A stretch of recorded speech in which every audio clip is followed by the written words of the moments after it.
Om Ajnanatimirandasya Jnananjanishalaakaya Chakshurunmilitam Yena Tasmai Shri Gurave Namaha. Nama Om Vishnupadaya Krishna Presthaya Bhutale Srimate Bhaktivedanta Swamin Niti Namine. Namaste Saraswate Deve Gauravani Pracharine Nirvishesha Shunyavadi Paschatya Deshatarine. Jaya Shri Krishna Chaitanya Prabhu Nityananda Shri Advaita Gadadhara Shivasadi Gaura Bhakta Vrinda. Hare Krishna Krishna Krishna Hare Hare Hare Rama Rama Rama Hare Hare. Om Namo Bhagavate Vasudevaya Narayanam Namaskritya Naram Chaiva Narottamam Devim Saraswatim Vyasam Tato Jayamudiraye. In this session, we'll be discussing from the verses 8 and 9 from the 9th chapter of the first canto of Srimad-Bhagavatam. The 8th verse, Anyecha munayo brahman brahmaratadayo amalaha shishyai upeta ajagmuhu Kashyapa Rasadayah. The meaning of this verse is, many others like Shukadeva Goswami and other purified souls, Kashyapa and Angirasa and others, all accompanied by their respective disciples, arrived there.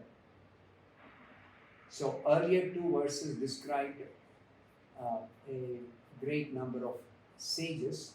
Now here there's a description of more sages, especially mention is made of Shukadeva Goswami.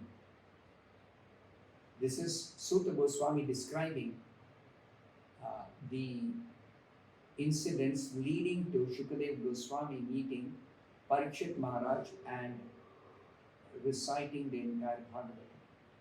But in Bhagavatam itself, there is a description of Shukadeva Goswami arriving at the place where Bhishma instructed Yudhishthira. This is before Parikshit was born. So this is historical narration. So Shukadeva Goswami was also present at the time when Bhishma was quitting his body. Kashyapa Rishi, Angirasa and others, they all arrived there where Bhishma was lying on the bed of arrows, and they were accompanied by the respective disciples. In the purport, Srila Prabhupada gives a biography of these three great sages, Shukadeva Goswami, Kashyapa Muni and Angirasa Rishi. So about Shukadeva Goswami, he is also called Brahmarata. Parikshit Maharaj is called Vishnurata, and Shukadeva Goswami is called Brahmarata. So about Shukadeva Goswami, Srila Prabhupada says, the famous son and disciple of Sri Vyasadeva, he is the son of Vyasa. He is also the disciple of Vyasa. Specifically, he learned the Srimad-Bhagavatam from Vyasadeva after Vyasadeva compiled it under instruction of Narada. So Srila Prabhupada says, Vyasadeva first taught Shukadeva Goswami Mahabharata. Then he taught him the Srimad-Bhagavatam. Because Vyasadeva compiled both the Mahabharata and the Bhagavatam. Both he taught after compiling to Shukadeva Goswami. Shukadeva Goswami recited 14 lakh verses of the Mahabharata in the council of the Gandharvas, Yakshas and Rakshasas. You see, in the higher planets, the scriptures have more number of verses because the residents of the higher planets have longer lifespan, so they have more time to sit and study these scriptures or hear these narrations of the scriptures, which are very, very, very long. The Mahabharata we have, which is compiled by Vyasadeva on the earth planet, is having 100,000 verses or 1 lakh verses. Whereas the Mahabharata recited by Shukadeva Goswami in the council of the Gandharvas, Yakshas and Rakshasas has 14 lakh verses, 14 times bigger. Also, Shukadeva Goswami recited Srimad-Bhagavatam for the first time in the presence of Maharaj Parikshit. This happened on the earth planet. Shukadeva Goswami thoroughly studied all the Vedic literatures from his great father. Thus, he was a completely purified soul by dint of his extensive knowledge in the principles of religion. The principles of religion are taught by the great saintly persons, by great sages, by narrating historical incidents in connection with the Supreme Lord, his incarnations, and his pure devotees. Now, whenever the Supreme Lord incarnates, he revives dharma or the real religious principles, which are generally lost over a period of time. In this material world, time has got a deteriorating influence on everything. So let us say the Supreme Lord taught the religious principles in his incarnation as Ramachandra. Now, in course of time, after the disappearance of Lord Rama, gradually the religious principles are lost, forgotten, or they are neglected by people who become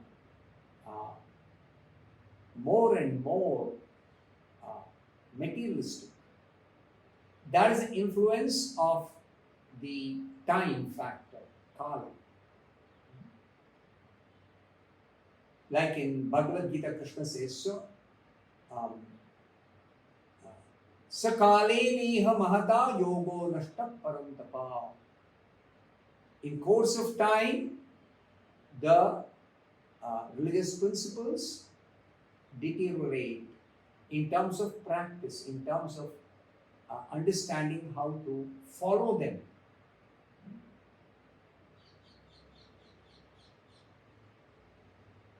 From Mahabharata, it is understood that Shukadeva Goswami was present in the royal assembly of Maharaj Yudhishthira and at the fasting of Maharaj Parikshit. As a bona fide disciple of Sri Vyasadeva, Shukadeva Goswami inquired from his father very extensively about religious principles and spiritual values. And his great father, Vyasadeva, also satisfied Shukadeva by teaching him the yoga system by which one can attain the spiritual kingdom, the difference between fruitive work and empiric knowledge, the ways and means of attaining spiritual realization, the 4 ashramas, namely the student life, the householder's life, the retired life, and the renounced life, brahmacharya, grihastha, vanaprastha, sannyas, the sublime position of the Supreme Personality of Godhead, the process of seeing the Supreme Lord eye to eye, the bona fide candidate for receiving knowledge, the consideration of the 5 elements, Pancha Mahabhuta, the unique position of intelligence, the consciousness of the material nature and the living entity, the symptoms of the self-realized soul, the working principles of the material body, the symptoms of the influential modes of nature, Sattva-guna, Rajoguna, Tamoguna, the tree of perpetual desire, and psychic activities. Prabhupada is giving the various subjects, important subjects, that Shukadeva Goswami learned from his great father by inquiring from him. In the Bhagavad Gita, Krishna says, Tadvidhi pranipatena pariprashnena sevaya. Pariprashnena. By making relevant inquiries, one should actually learn the eternal religious principles from the spiritual master. Shukadeva Goswami went to the sun planet with the permission of his father and Naradji. Descriptions of his travel in space are given in the Shanti Parva of the Mahabharata. Mahabharata is generally understood as containing the narration of the Pandavas and Kauravas, but it contains much, much more than that. It is the history of greater India, Mahabharata. At last, Shukadeva Goswami attained the transcendental realm. He is known by different names like Araneya, Arunesutta, Vaiyasaki, Vyasatmaja. These are some of the other names of Shukadeva Goswami. Next, Srila Prabhupada describes Kashyapa Muni, one of the Prajapatis, the son of Marichi, and one of the sons-in-law of Prajapati Daksha. Kashyapa Muni married many daughters of Daksha. Kashyapa Muni is the father of the gigantic bird Garuda, who was given elephants and tortoise as eatables. Garuda is the son of Kashyapa Muni.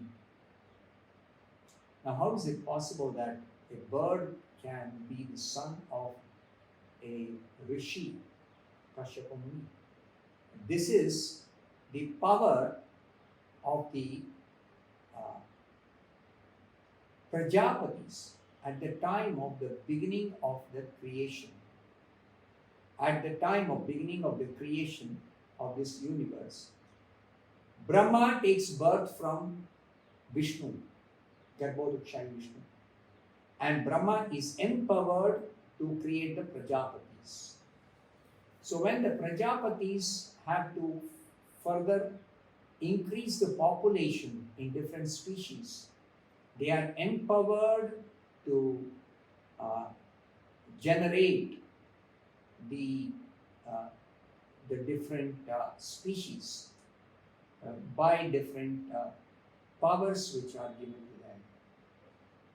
So it's only by being empowered specifically to generate a specific species that the Prajapatis can give birth, can generate different species of living beings. Kashyapa Muni married 13 daughters of Prajapati Daksha, and their names are given in the Bhagavatam. Aditi, Diti, Danu, Kashtha, Arishta, Surasa, Ila, Muni, Krodhashva, Tamra, Surabhi, Sarama, and Timi. He begot many children, both demigods and demons, by those wives. Generally, the sons of Aditi are called Adityas, and the sons of Diti are called Daityas. Daityas are generally demons, and Adityas are demigods. From his first wife, Aditi, all the 12 Adityas were born. And one of the Adityas is Vamana, the incarnation of God. This great sage Kashyapa was also present at the time of Arjuna's birth. Now, Arjuna's birth is extraordinary. It's not ordinary. Because Arjuna is a constant companion of Krishna. So when Krishna appeared as the sage Narayana, Arjuna appeared as his twin brother Nara Rishi. So Nara Narayana Rishi are twins, and they are performing great great austerities in the Himalayas even now. They are exemplary in their in their performing austerities. Human life is meant for practicing austerities for spiritual perfection. So they are teaching by their example. Nara Narayana Rishi. So like this, Arjuna's birth is not ordinary. He's a great, he's a pure devotee of Krishna, and he participates in Krishna's pastimes on this earth planet, in this material world. Kashyapa Muni received a presentation of the whole world from Parshurama, and later on he asked Parshurama to go out of the world. The saintly persons are completely detached. They are not attached to anything. So they teach by their exemplary behavior how they are completely detached. Parshurama is the one who gave the whole world in charity to Kashyapa Muni, and Kashyapa Muni is telling, now you can leave this place and go away. Kashyapa Muni has got another name, Arishta Nemi. He lives on the northern side of the universe. See, these sages, they have very, very long lifespan. They live in different parts of the universe at different times. Next, the description of Angirasa. Angirasa is the son of Maharaj Angira and is known as Brihaspati, the priest of the demigods. Shukracharya was the spiritual master of the demons, and Brihaspati challenged him. His son Kacha, and he delivered the fire weapons first to Bharadvaj Muni. He could travel in space, and therefore he could present himself even in the planets of Brahmaloka and Indraloka. Once, this Brihaspati cursed Indra to become a hog, and Indra was unwilling to return to heaven after his period of curse was over. Such is the powerful power of the attraction of the illusory energy. He was the religious preceptor of natives of different planets. So that's a description of Brihaspati or Angirasa. I'll stop here. Thank you very much.